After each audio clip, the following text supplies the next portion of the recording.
There you have it.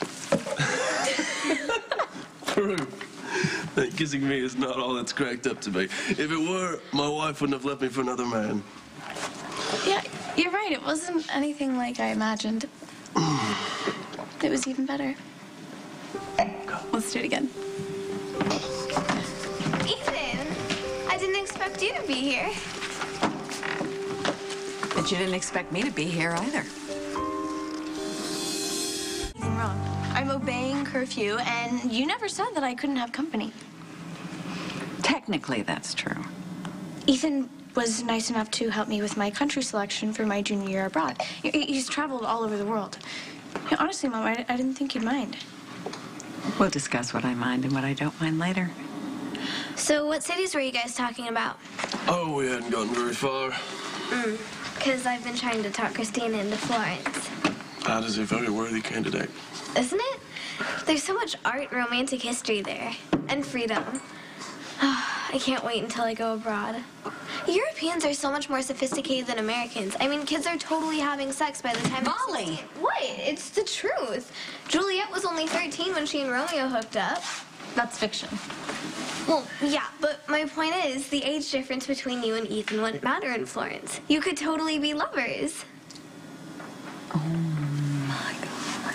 You know, the thought of Lulu... Fervent hope that when she selects a city for her junior year, she selects a city that has beautiful art, history, culture, and not about arcane dating rituals.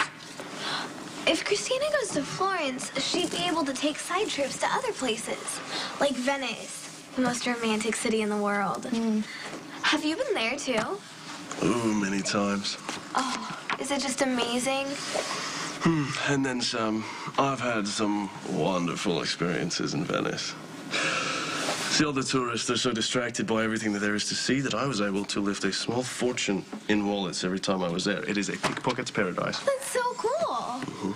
Will you teach me how to pick pockets? Molly. You don't ask somebody a question like that. Ethan doesn't pickpocket anymore, do you? Of course not. I try to reform at least once a day. I read somewhere that if you kiss someone under the bridge of sighs, they become your true forever love. Have you ever kissed anyone under the bridge? Can't say I've had the pleasure. But hope springs eternal, maybe someday. You know what, if... I've thrown some food and a book at your sister. It should keep her in her room for a while.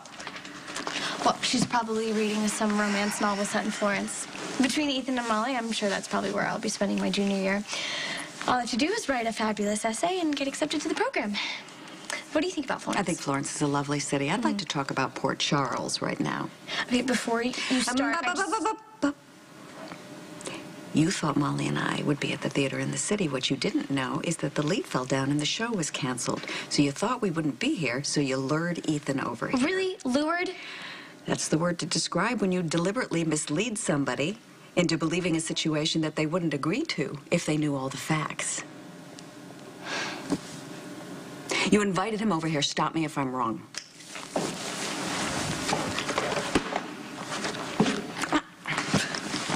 I want to know what has gotten into you, my friend. Are you so infatuated with Ethan that you feel like you can hurt him? I would never hurt Ethan. You're lying to him. You're putting him in an untenable situation. You need to check yourself, or I'm going to be forced to side with your father and forbid you to see Ethan altogether. Can you just hear me out before